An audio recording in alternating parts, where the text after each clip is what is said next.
Hello everyone, welcome to I Q tab and a very good morning to all of you. I hope आप सब बहुत ही अच्छे होंगे। तो जैसा कि लास्ट वीडियो में हमने जुडिशियल एक्टिविज़म को फिनिश कर लिया था उस चैप्टर को, आज हम न्यू चैप्टर स्टार्ट करने जा रहे हैं जो है public interest litigation.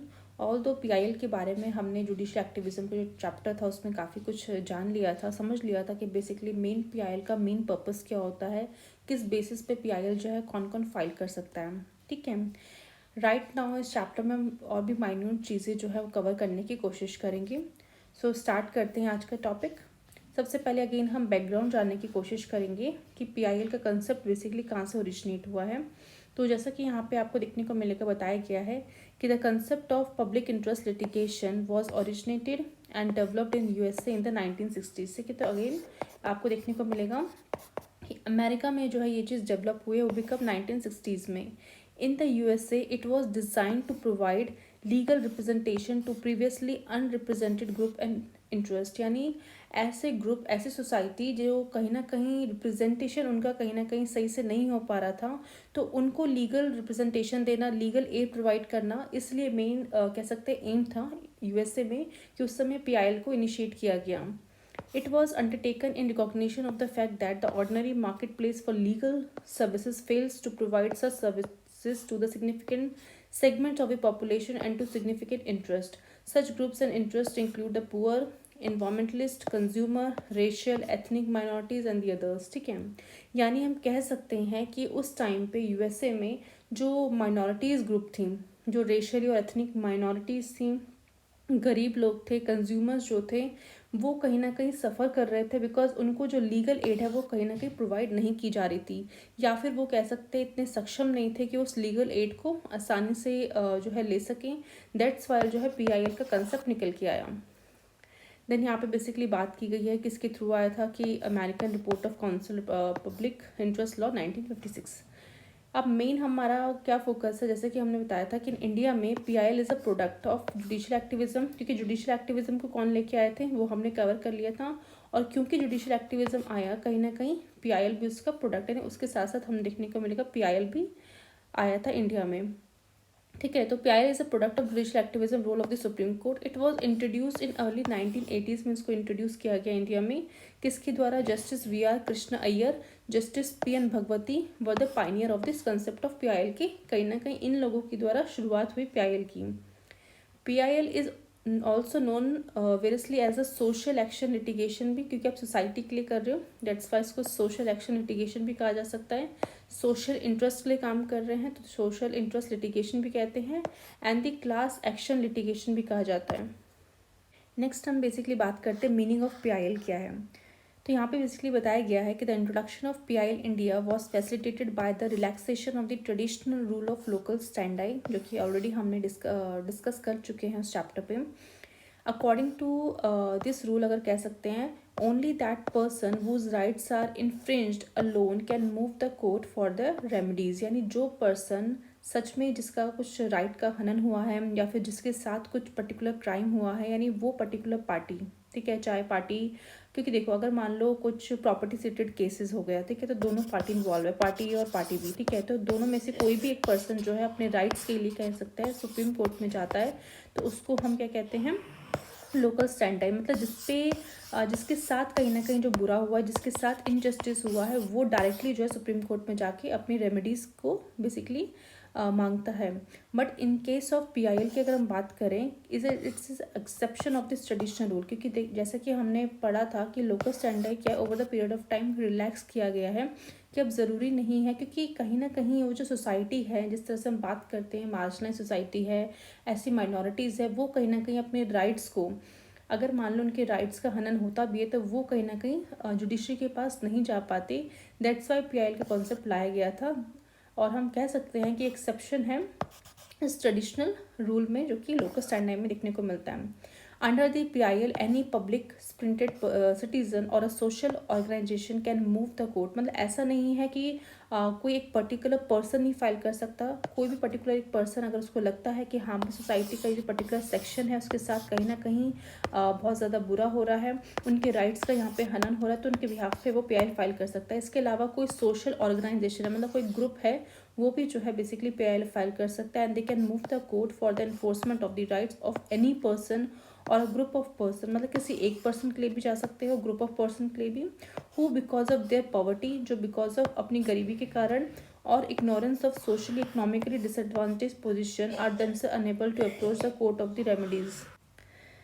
Thus, in PIL, any member of a public having sufficient interest हो can approach the court for enforcing the rights of other persons and remedial for a common grievances, यानी जो भी grievances हैं उनको redress पाने के लिए वो सुप्रीम कोर्ट में जा सकते हैं। ठीक है, तो यानी मेन चीज़ आपको अभी भी क्लैरिटी हो चुकी होगी कि जो PIL है वो कोई एक पर्सन डाल सकता है किसी एक पर्सन के लिए, या फिर ग्रुप ऑफ ऑर्गेनाइजेशन जो है एक ग्रुप ऑफ पर्सन के लिए भी डाल सकती हैं। और मेन रीज़न क्या होना चाहिए कि जिस पर्सन के बिहाफ में आप डाल रहे हो वो कहीं ना कहीं इसलिए नहीं जुडिशरी के पास जा रहा बिकॉज ऑफ पॉवर्टी की वजह से, या फिर वो सोशली इकोनॉमिकली डिसएडवांटेज पोजीशन में है, यानी ना ही वो उसके पास इतने पैसे हैं कि वो जुडिशरी में कहीं ना कहीं अपने हक की लड़ाई लड़ सके, और ना ही वो सोशली इतना ज़्यादा एम्पावर्ड पर्सन है कि वो अपनी लड़ाई खुद लड़ सके। ठीक है, तो उसके बिहाफ में कहीं ना कहीं जो है कोई एक पर्सन या फिर ग्रुप ऑफ ऑर्गेनाइजेशन जो है PIL डाल सकती है।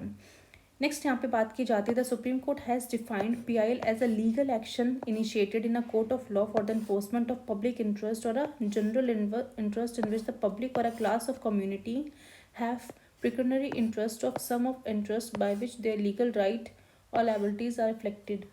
यानी अगर हम देखें सुप्रीम कोर्ट के अकॉर्डिंग उन्होंने PIL को किस तरीके से डिफाइन किया है, तो वो लीगल एक्शन है, ठीक है, जो कि लिया जाता है कब एक पब्लिक इंटरेस्ट के बिहाफ पे अगर लग रहा है कि किसी पब्लिक का इंटरेस्ट जो है कहीं ना कहीं वो उससे जुड़ा हुआ है, एक जनरल इंटरेस्ट जुड़ा हुआ है पब्लिक का, उस पर्टिकुलर क्लास का, कम्युनिटी का, और कहीं ना कहीं उनका जो लीगल राइट्स है, ठीक है, उसके थ्रू भी हम कह सकते हैं अगर वो इफेक्टेड हो रहा है कहीं ना कहीं, तब PIL आप डाल सकते हैं उसके बिहाफ पे।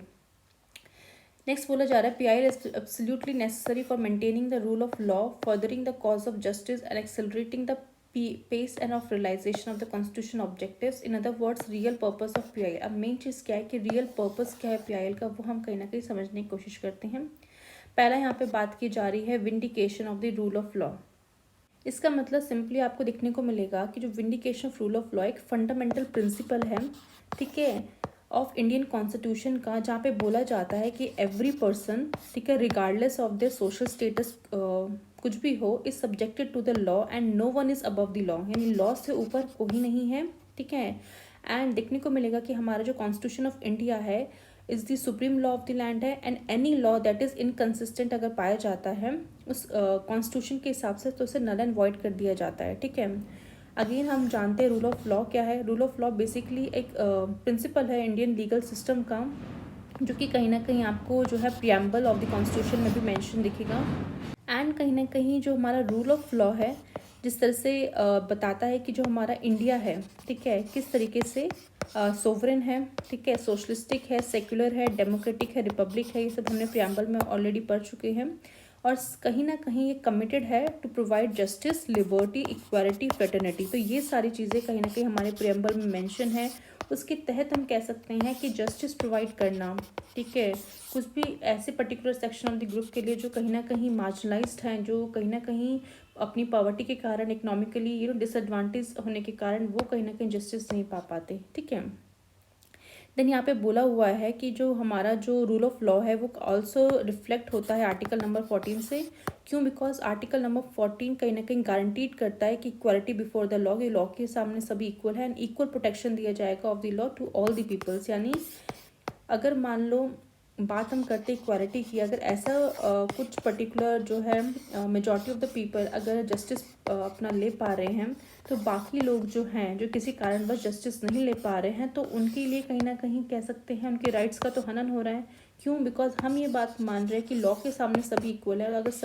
अगर सभी को मौका मिल पा रहा है, कुछ ऐसे सेक्शन सोसाइटी को अगर मान लो अपनी कैसे वेल्थ की वजह से, ठीक है, अपनी पावर की वजह से, अगर वो कहीं ना कहीं उस पर्टिकुलर लॉ को बेसिकली यूज़ कर पा रहे हैं, अपने राइट्स को बेसिकली हनन होने से बचा पा रहे हैं, तो बाकी जो सेक्शन सोसाइटी है जो नहीं कर पा रहे, उनके साथ तो गलत हो जाएगा। कि हमारा कॉन्स्टिट्यूशन अंडर आर्टिकल 14 यही कहता है कि इक्वालिटी है before the law and equal protection दिया जाएगा लॉ के सामने हर एक पर्सनस को, ठीक है।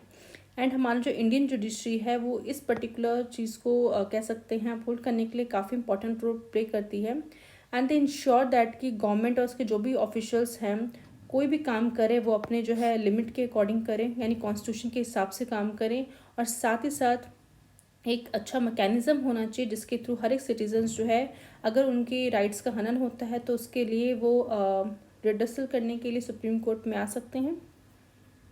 ओके, नेक्स्ट हम देखते हैं सेकंड पॉइंट बोला गया है कि facilitating the effective access to justice to the socially और economically weaker section of the society. तो ऑब्वियसली ये तो मेन रियल पर्पस हो गई। एक तो जस्ट बिकॉज लॉ के सामने सभी इक्वल है तो उसको अपहोल्ड तो हमें करना ही है। साथ ही साथ ऐसे सेक्शन सोसाइटी जो कहीं ना कहीं सोशली इकोनॉमिकली वीकर है, this word is very important, तो उनको कहीं ना कहीं इफेक्टिवली एक्सेस मिलना चाहिए जुडिशरी का। नेक्स्ट है meaningful realisation of the fundamental rights. ठीक है, क्योंकि फंडामेंटल राइट सबसे ज़्यादा इंपॉर्टेंट है हर एक सिटीजन्स का, किसी भी सिटीजन्स का, चाहे वो रिच हो या पुअर हो, ठीक है, मैन हो या वुमेन हो, ठीक है, फ़र्क नहीं पड़ता है। बट मेन चीज़ ये, अगर किसी का फंडामेंटल राइट अगर इन्फ्रिंज होता है तो उस पर्टिकुलर केस में जिसके पास बेसिकली एक्सेस नहीं भी है, लीगल एड नहीं भी है, उसको भी जो है लीगल एड प्रोवाइड करने का काम हमारा कॉन्स्टिट्यूशन करता है। नेक्स्ट यहाँ पे बताया जा रहा है फीचर्स क्या है पीआईएल की। अभी तक हमने डिस्कस कर लिया किस तरीके से पीआईएल को ओरिजिनेट किया गया था, कैसे इंडिया में आया, क्या क्या उसकी मीनिंग है, ठीक है, किस रियल पर्पसेस के लिए पीआईएल डाला जा सकता है। नेक्स्ट हम फोकस करते हैं फीचर्स ऑफ पीआईएल। तो वेरियस फीचर्स ऑफ पीआईएल जो है आपको देखने को मिलेंगे। पहला बताया गया है कि PIL is a strategic arm of legal aid movement and it is intended to bring justice within the reach of the poor masses who constitute of the low visibility area of humanity। ठीक है, again मतलब same ही चीज़ है, उसको अलग अलग ढंग से जो है बताने की कोशिश की है कि एक ऐसी लीगल एड मूवमेंट थी जहाँ पे हम कह सकते हैं कि हम ऐसे पुअर मासेस जो कहीं ना कहीं जस्टिस नहीं ले पा रहे थे उनको जस्टिस प्रोवाइड करने की यहाँ पे बात की जा रही है। देन बताया जा रहा है कि PIL is a totally different kind of litigation होती है from the ordinary traditional litigation से। बिकॉज ऑर्डिनरी लिटिगेशन में क्या होती है कि वो दो पार्टी जो कहीं ना कहीं उस पर्टिकुलर केस से इन्वॉल्व है वो कहीं ना कहीं अपनी रेमेडी के लिए जो है डायरेक्टली कोर्ट में जाके जो है केस फाइल करती है। ठीक है, बट पीआईएल डिफरेंट क्यों है, क्योंकि वहाँ पे वो पर्सन यानी जिसके साथ जो घटना हुई है वो डायरेक्टली कोर्ट ना जाके उनके बिहाफ में कोई एक पर्सन या फिर एक ग्रुप ऑफ ऑर्गेनाइजेशन जो है कोर्ट में पीआईएल फाइल कर रही है। ठीक है, तो इस वजह से हम कह सकते हैं it is totally different from the ordinary traditional litigation which is essentially for a adversarial character where there is a dispute between two litigating parties. ठीक है, अगर मान लो कोई दो लिटिगेटिंग पार्टी के बीच में डिस्प्यूट है तो हम कह सकते हैं कि वो ऑर्डिनरी ट्रेडिशनल लिटिगेशन के अंदर आएगा। One making claim seeking relief against the other and other opposing such relief of restriction such relief. ठीक है, नेक्स्ट यहाँ पे बताया गया है PIL is brought before the court not for the purpose of enforcing the right of one individual against the other. ठीक है, यानी ऐसा नहीं है कि एक पर्सन का राइट जो है कहीं ना कहीं उसके अदर जिसके जो अदर पर्सन है उसके बिहाफ में जो है कहीं ना कहीं, बिकॉज कहीं ना कहीं जो अदर पर्सन है उसका भी तो उसका भी राइट है। ठीक है, कि वो भी बेसिकली रेमेडी के लिए सुप्रीम कोर्ट जा सकता है। तो ऐसा बिल्कुल नहीं है, क्योंकि हमारा जो पीआईएल है अगर वो इस बेसिस पर डाला जाएगा कि अगर कि आपको इन्फोर्स करना right of one individual against the another, जैसे कि हम देखने को मिलता है in case of ordinary litigation में, तो वो कहीं ना कहीं पीआईएल के डोमेन में नहीं आएगा। बिकॉज पीआईएल मेनली इंटेंडेड है to promote the and vindicate the public interest, यानी पब्लिक के बिहाफ पे जहाँ पे large section of the society का भला हो रहा होगा वहाँ पे आपको पीआईएल देखने को मिलेगा। ये नहीं कि दो पर्सन है, एक पार्टी है पार्टी भी है, पार्टी ए का कुछ ना कुछ जो है इस पर्टिकुलर केस से जुड़ा हुआ है, पार्टी बी का भी कुछ ना कुछ उस पर्टिकुलर केस से है, तो उस पर्टिकुलर केस में आप ए के बिहाफ पे पीआईएल डाल रहे हो बी के अगेंस्ट। ठीक है, तो वो कहीं ना कहीं यहाँ पे इसके अंडर नहीं आता। ठीक है, यानी large section society public interest वहाँ से जुड़ा होना चाहिए। मान लो एक हस्बैंड वाइफ है, ठीक है, उनको डिवोर्स लेना है, तो ऐसा नहीं है कि अब वाइफ के बिहाफ में कोई भी एक्सवाइजर जाएगा हाँ भाई पीआईएल डालेगा कि भाई उसको अपने हस्बैंड से डिवोर्स चाहिए तो आप डिवोर्स दिलवा दो। नो, तो ये सारे मैटर्स जो है आपकी ऑलरेडी ऑर्डिनरी ट्रेडिशनल लिटिगेशन का पार्ट है, तो उसी के थ्रू ही सुनी जाएंगी। ठीक है, वो पर्टिकुलर केसेस उसी के अंडर आ पाएंगे। नेक्स्ट यहाँ पे बताया गया है PIL demands that evolution of constitution and legal right of large number of people who are poor. ठीक है, तो मेन रीज़न देखो क्या है कि आप बेसिकली पीआईएल किन के लिए डाल सकते हो। पहला तो large number of the people जो कि गरीब है, इग्नोरेंट है और in a social economical disadvantage position में should not go unnoticed and unredressed, नहीं जानी चाहिए। ऐसा नहीं होना चाहिए कि आप वो पर्टिकुलर सेक्शन सोसाइटी जो है कि उनको कोई नोटिस ही नहीं कर रहा है, उनको जो उनकी जो ग्रीवांसेस है उनको कोई रिड्रेसल ही नहीं कर रहा है। उस बिहाफ में कह सकते हैं उनकी जो वायलेशन अगर हो रहा है उनके कोई कॉन्स्टिट्यूशन राइट का, चाहे वो लीगल राइट का, देन PIL उसमें डाला जा सकता है। Next step, PIL is essentially a cooperative effort or the part of the petitioner, state or the public authority and the court to secure observance of constitutional or legal right, benefits and privileges conferred upon the vulnerable sections of community and to reach social justice to them. ठीक है, तो यहाँ पे भी आपको again वही चीज़ देखने को मिलती है कि जो मेन आपका PIL है एक लीगल मैकेनिज्म है जिसके थ्रू कोई भी इंडिविजुअल, ठीक है, कोई भी ऑर्गेनाइजेशन फाइल कर सकती है law suit on the behalf of a public interest rather than a personal interest. मतलब पर्सनल इंटरेस्ट वहाँ पे नहीं दिखना चाहिए, पब्लिक इंटरेस्ट वहाँ पे शो होना चाहिए PIL में। And PIL is often use to address issue that affect the public at large, such as environmental pollution हो गया, ह्यूमन राइट्स वायलेशन हो गया, करप्शन, ऐसे इश्यूज जो है कहीं ना कहीं जहाँ पे लार्ज पब्लिक का जो है कहीं ना कहीं सेंटिमेंट वहाँ पे जुड़ा हुआ है उस पर्टिकुलर इश्यूज को डील करता है। एंड अगर हम बात करते हैं पिटिशनर्स की, ठीक है, स्टेट की एंड पब्लिक अथॉरिटी की, तो वहाँ पे देखने को ये मिलता है कि जो कोर्ट जो है बेसिकली ये सारी चीज़ें, पिटिशन हो गया, स्टेट हो गया, पब्लिक अथॉरिटी हो गया, and court they work together to ensure that the constitution और लीगल राइट जो है उन particular vulnerable section of the community के उनको प्रोटेक्ट किया जाना चाहिए, ठीक है। और PIL जो है कह सकते हैं अगेन एक इम्पॉर्टेंट टूल है प्रमोट करने के लिए सोशल जस्टिस को and ensure that the benefits and privileges जो हैं जो कि कहीं ना कहीं कन्फर्म किए गए हैं by the constitution are enjoyed by all the members of the society. यानी हर एक मेंबर जो है सोसाइटी का उसको कहीं ना कहीं वो पर्टिकुलर राइट मिलना चाहिए, वो बेनिफिट्स मिलना चाहिए, वो प्रिविलेजेस मिलना चाहिए कि उन्हें वो पर्टिकुलर जस्टिस मिल सके। नेक्स्ट बोला जा रहा है कि PIL litigation is undertaken for the purpose of redressing public injury, enforcing public duty, protecting social collective diffuse rights and interest of indicating public interest. मतलब वही सेम चीज़ें बार बार रिपीट की जा रही है, होप आप समझ पा रहे होंगे। In PIL the role held by the court is more assertive than in traditional action. यानी कि जब कोई ट्रेडिशनल वे में जो पिटिशन आती है या फिर कह सकते हैं कि जब ऑर्डिनरी ट्रेडिशन लिटिगेशन जैसे केसेस आते हैं तो उस टाइम पे जो प्रोसीजर कोर्ट के द्वारा फॉलो किया जाता है वो अलग होता है, और PIL के केस में जो रोल होता है हमारे कोर्ट का वो काफ़ी ज़्यादा असर्टिव होता है, ठीक है। इसमें अगर बात की जाए कि जो हमारा जो जुडिशरी है, ठीक है, जिस तरह से हमने बात की थी कि हमारा जो कोर्ट है वो कहीं ना कहीं जो है मोर एक्टिव रोल जो है प्ले करेगा जब भी PIL जैसे केसेस आएंगे। एंड कि जो ट्रेडिशनल बेसिकली लॉ सूट्स होता है उसमें जो प्रोसीजर फॉलो किया जाता है समवेयर डिफरेंट होगा जब हम PIL की बात करते हैं, ठीक है।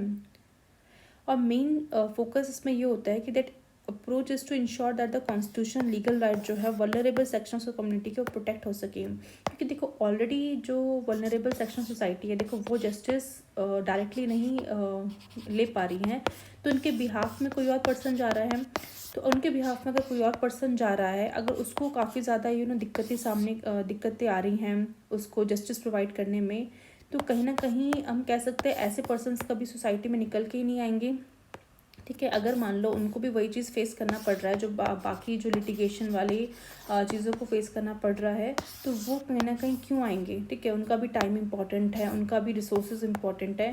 तो इस केस में हम कह सकते हैं उस सेंस में जो हमारी जुडिशरी है उस प्रोसेस को इतना ज़्यादा स्मूथ रखेगी सो दैट जो PIL जिस पर्टिकुलर पर्पस के डाली गई है वो पर्पस कहीं ना कहीं सर्व हो, और जिस पर्सन ने वो PIL डाली है उसको भी जो है पर्टिकुलर टाइम पे अच्छी तरीके से बिना कोई इस तरीके से मेहनत मशक्क़त के उसको वो जो है रेमेडी मिल सके, ताकि वो रेमेडी कहीं ना कहीं जो वल्नरेबल सेक्शन सोसाइटी है वो पा सके, अपना जस्टिस जो है वहाँ पे ले सके।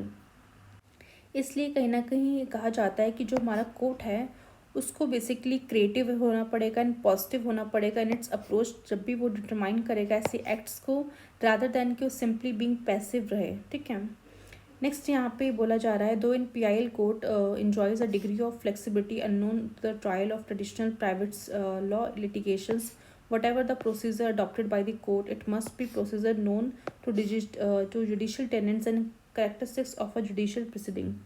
यानी कि यहाँ पे हम कह सकते हैं कि जो फ्रेज लिखा हुआ है कि the court enjoy a degree of flexibility unknown to the trial of traditional private law suit, which means that the court जो है अडॉप्ट करता है more creative approach to determining the acts कि बेसिकली कहाँ पे उस पर्टिकुलर लिटिगेशन का main purpose क्या है उसको समझने के लिए कहीं ना कहीं वो क्रिएटिव अप्रोच को यूज़ करता है। And however, whatever the procedure adopted by the court, it must be procedure known to the judicial tenants को पता होना चाहिए, ठीक है. Procedure which means that the court must follow established procedure, यानी जो established procedure उसको follow करे. And the principle of a judicial proceeding, even if it is more flexible than the traditional private law litigation, ठीक है. और ये सब करने का मेन पर्पस क्या है जुडिशरी का, ताकि मोर असर्टिव और पॉजिटिव रोल अगर रहता है तो उसके थ्रू जुडिशरी जो है कहीं ना कहीं हेल्प कर पाती है सोशल जस्टिस प्रोवाइड करने में. एंड कहीं ना कहीं वो जो बेनिफिट्स हैं, प्रिविलेजेस हैं, वो हर एक मेंबर ऑफ सोसाइटी को मिल पाता है. दैट्स वाई ये जो प्रोएक्टिव रोल जो है, या फिर कह सकते हैं असर्टिव रोल जो है जुडिशरी का देखने को मिलता है पीआईएल के केस में. In a PIL, unlike traditional dispute resolution mechanism, there is no determination और इंडिकेशन ऑफ इंडिविजुअल राइट्स. तो यहाँ पे बेसिकली बताया जाता है कि अगर हम बात करते हैं कि ट्रेडिशनल डिस्प्यूट रेजोल्यूशन में, तो वहाँ पे जो है कोर्ट जो है कहीं ना कहीं इंडिविजुअल राइट्स पे ज़्यादा फोकस करता है कि उस पर्टिकुलर जो पार्टी है जो इन्वॉल्व है उस लिटिगेशन में, उसमें जो पार्टी के इंडिविजुअल राइट्स है किस तरीके से इन्फ्रिंज हो रहे हैं वो कहीं ना कहीं वहाँ पे देखने को मिलता है. बट अगर हम पीआईएल की बात करें तो कोर्ट जो है does not make decision on individual rights पर डिसीजन नहीं देती.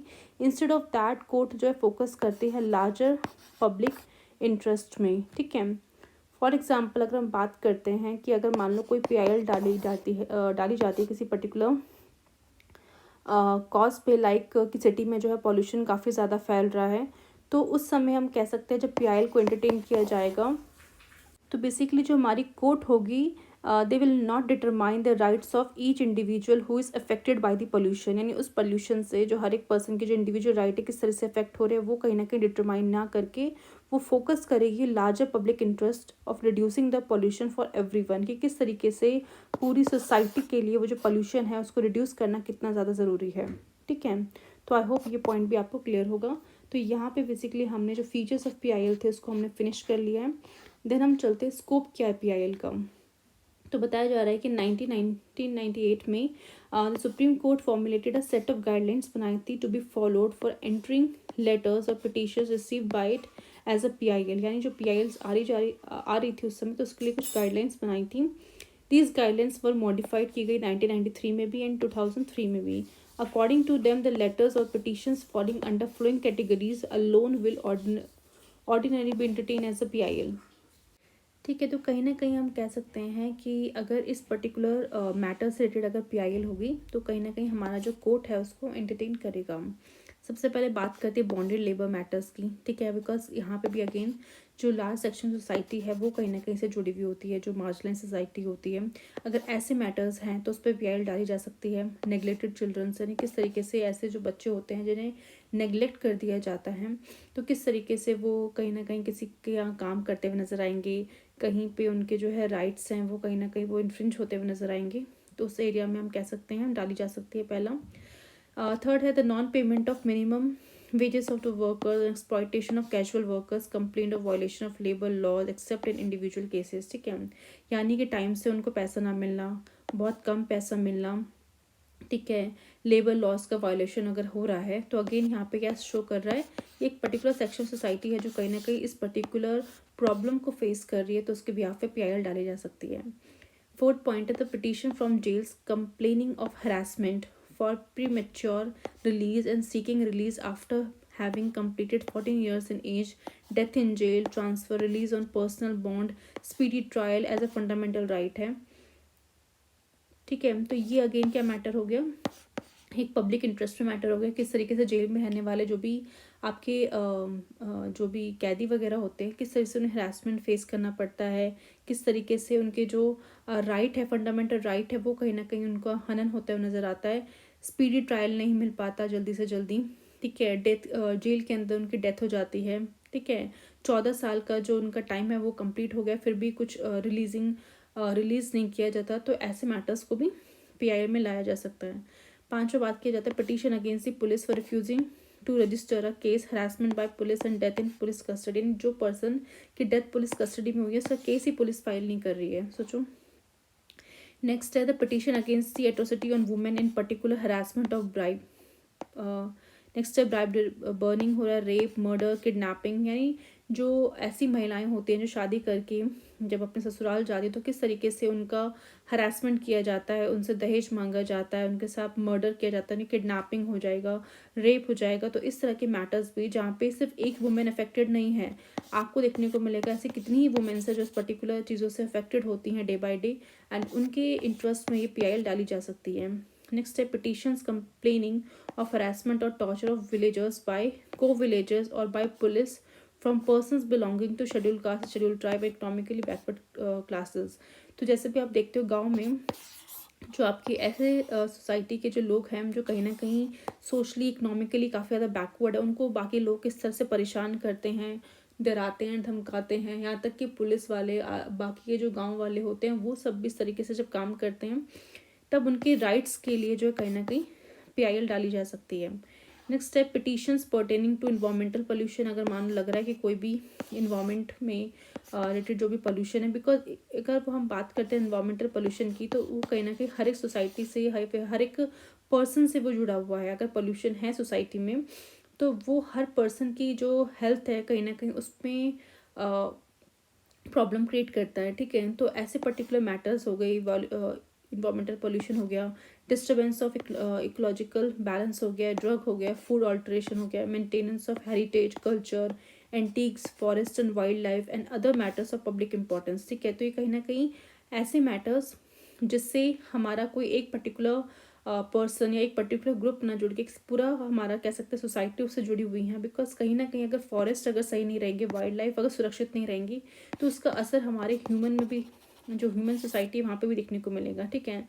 आप जिस तरीके से पेड़ वगैरह काटते जा रहे हैं तो जो आपकी जानवर है वो तो सड़कों पे आएंगी, और जब जब वो रोड्स में आएंगे तब तक हमारा ह्यूमन एनिमल कन्फ्लिक्ट देखने को मिलेगा। क्योंकि देखो जो बेसिकली जो रोड है वहाँ पे गाड़ियाँ वगैरह मूव करेंगी, अगर उन गाड़ियों की वजह से अगर मान लो किसी भी एनिमल को कुछ भी नुकसान होता है तो वहाँ पे कहीं ना कहीं फिर प्रॉब्लम देखने को मिलती है, ठीक है। तो बहुत इंपॉर्टेंट है कि इनकी राइट्स देखा जाए तो फॉरेस्ट हो गया, वाइल्ड लाइफ हो गया, एज सच इनके कुछ पर्टिकुलर राइट्स नहीं है, बट क्योंकि हम इनको उस तरीके से देखते हैं कि ये हमारी ही सोसाइटी का पार्ट है तो हम सबका एक कर्तव्य बनता है कि हम लोग इस सब चीज़ों के ऊपर जो है कहीं ना कहीं आवाज़ उठाएं। अगर किसी वाइल्ड लाइफ को, फॉरेस्ट को, किसी भी हेरिटेज को नुकसान पहुंच जाए, किसी कल्चर को नुकसान पहुंच जाए, कहीं पे फूड अडल्ट्रेशन देखने को मिल रहा है, इकोलॉजी बैलेंस आपका ख़राब हो रहा है, तो वहाँ पे उस पर्टिकुलर कह सकते हैं टॉपिक के ऊपर जो है PIL डाली जा सकती है।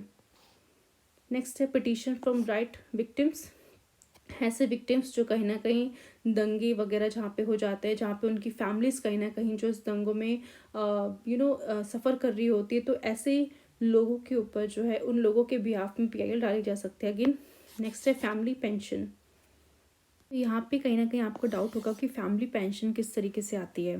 तो PIL में यस, फैमिली पेंशन भी एक कहीं ना कहीं सब्जेक्ट है PIL का, बिकॉज यहाँ पे अगेन जो है सिर्फ एक फैमिली की बात नहीं हो रही है, वो सारी की सारी फैमिलीज़ जो कि कहीं ना कहीं पेंशन्स लेती है, गवर्नमेंट एम्प्लॉयज़ रहे हैं उनके फैमिली मेम्बर, तो क्योंकि वो गवर्नमेंट एम्प्लॉयज़ हैं टाइमली उनको फैमिली पेंशन जो भी पेंशन्स मिलती है वो टाइमली नहीं आ रही, तो उस पर्टिकुलर केस में जो कोर्ट है कहीं ना कहीं इंश्योर करेगा कि जो राइट्स से अफेक्टेड फैमिलीज़ के उनको प्रोटेक्ट किया जाए।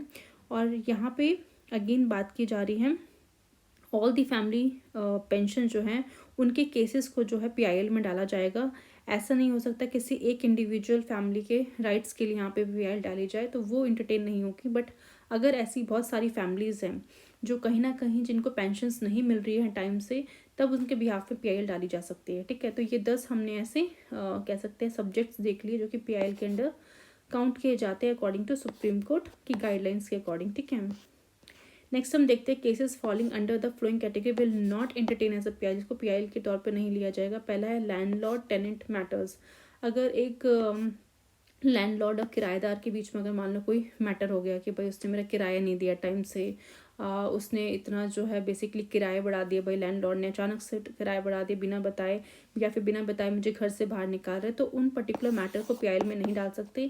उनको आप नॉर्मल जो ऑर्डिनरी लिटिगेशंस होती है उसके थ्रू आप इंटरटेन कर सकते हो। नेक्स्ट है the service matter and those pertaining to pension and gratuity. Then यहाँ पे बात की जा रही है service matter in those pertaining to pension and gratuity, जैसे कि हम बताया जा रहा है। तो यहाँ पे बेसिकली अगर सुप्रीम कोर्ट की अकॉर्डिंग हम देखें तो यहाँ पे जो है इंडिविजुअल राइट्स की यहाँ पे मेनली फोकस किया जा रहा है, जहाँ क्योंकि अगर इंडिविजुअल राइट की या पेंशन या फिर उनके सर्विस मैटर के रिगार्डिंग आप कर रहे हो तो उसको पीआईएल के अंदर काउंट नहीं करेंगे। बट अगर ये लार्ज पब्लिक इंटरेस्ट में हो कि जहाँ पे लार्जर ग्रुप ऑफ सेक्शन का ये कहीं ना कहीं से जुड़ा हुआ हो, तब वो पीआईएल के अंदर आ सकता है। बट अगर इंडिविजुअल का है तो वो पीआईएल के अंदर नहीं आएगा। नेक्स्ट है the complaint against the central state government department and local bodies except those relating to the item 1 to 10, यानी कि 1 से 10 तक वो सारे आइटम्स को अगर छोड़ दिया जाए। इसके अलावा अगर कोई भी कंप्लेंट अगर आती है सेंट्रल गवर्नमेंट के खिलाफ, स्टेट गवर्नमेंट के डिपार्टमेंट के खिलाफ, लोकल बॉडीज के खिलाफ, तो वो पर्टिकुलर कंप्लेंट जो है basically it will not entertain as a PIL. बाकी जो 1 से 10 तक के जो मैटर्स हैं वहाँ पे तो हमने देख लिया कि वो पीआईएल के अंदर आ जाएंगे। बाकी जो ऐसी कंप्लेंट्स हैं वो पीआईएल में काउंट नहीं होगी, ठीक है। Next admission to medical and other education institution की अगर बात करें, ठीक है, तो अगेन वही चीज़ है कि अगर एक इंडिविजुअल के साथ ऐसा हो रहा है कि उसको एडमिशन नहीं मिल रहा है एजुकेशन इंस्टीट्यूशन में या फिर मेडिकल में, तो वहाँ पे हम पीआईएल नहीं देखने को मिलेगा। बट अगर आपको लग रहा है कि लार्ज सेक्शन सोसाइटी है, लार्ज नंबर ऑफ पीपल्स है जिनको कहीं ना कहीं उनका एडमिशन नहीं हो पा रहा है, उनके साथ कहीं ना कहीं जो है प्रॉब्लम हो रही है, उनके राइट्स का कहीं ना कहीं हनन हो रहा है, तो वहाँ पे पीआईएल पे देख सकते हैं, ठीक है। नेक्स्ट है petition for early hearing of cases pending in high court and subordinate court. अगर मान लो कोई पर्टिकुलर पार्टी है, उसको लगता है उसका केस ऑलरेडी हाई कोर्ट में चल रहा है या फिर सबॉर्डिनेट कोर्ट में चल रहा है, उससे ऐसा लगता है कि भाई पिटीशन फाइल करके मेरा जो केस है सुप्रीम कोर्ट जल्दी से सुन लेगी, तो वो कहीं ना कहीं गलत है, ठीक है। क्योंकि अगेन वो जो पार्टी है कहीं ना कहीं अपना ऑर्डिनरी लिटिगेशन के थ्रू अपना केस ऑलरेडी वो हाई कोर्ट और सबॉर्डिनेट कोर्ट में चला रही है, और क्योंकि वो एक इंडिविजुअल राइट के बारे में बात की जा रही है, ठीक है। और वहाँ उस केस में अगर आप ये सोचो कि पीआईएल डाल के आप जल्दी से जल्दी अपना जो केस है उसको रिड्रेसल कर पा रहे हो, तो वो पर्टिकुलर चीज़ें पीआईएल के अंडर नहीं आएंगी, ठीक है। तो ये 5 चीज़ें आई होप आपको क्लियर होंगी जो कि पीआईएल का पार्ट नहीं है। इस केस में जो सुप्रीम कोर्ट है कहीं ना कहीं एंटरटेन नहीं करेगी पीआईएल को। तो यानी पीआईएल का जब भी कंसेप्ट आता है तो मेन चीज़ आपको सिर्फ ये ध्यान रखना है कि वो पर्टिकुलर मैटर जो है लार्ज पब्लिक इंटरेस्ट में होना चाहिए, एक इंडिविजुअल राइट्स में नहीं होना चाहिए। कोई एक इंडिविजुअल उस पर्टिकुलर प्रॉब्लम से अफेक्टेड है तो वो पीआईएल की तरफ नहीं, पीआईएल के अंडर नहीं आएगा। अगर लार्ज सेक्शन सोसाइटी अफेक्टेड हो रही है उस पर्टिकुलर मैटर से, उस पर्टिकुलर केस से, तो वो चीज़ पीआईएल के अंडर आएगी। तो ये कहीं ना कहीं आपको ईजी कर देगा समझने में क्या चीज़ पीआईएल का पार्ट है और क्या चीज़ नहीं। ओके, तो आज का टॉपिक हम यहीं तक रखते हैं। देन उसके बाद सिर्फ 2 ही टॉपिक है जो इस पे बचते हैं। दैट पहला है प्रिंसिपल ऑफ पीआईएल बचेगा एंड आपका गाइडलाइंस फॉर एडमिटिंग पीआईएल, ठीक है। तो ये 2 छोटे टॉपिक है जिसको हम नेक्स्ट वीडियो में कवर करेंगे। तो आई होप आपको आज का डिस्कशन अच्छे से समझ में आया होगा। कोई डाउट होगा तो आप कमेंट बॉक्स में पूछ सकते हैं। अगर वीडियो पसंद आए तो प्लीज़ लाइक शेयर सब्सक्राइब कीजिए।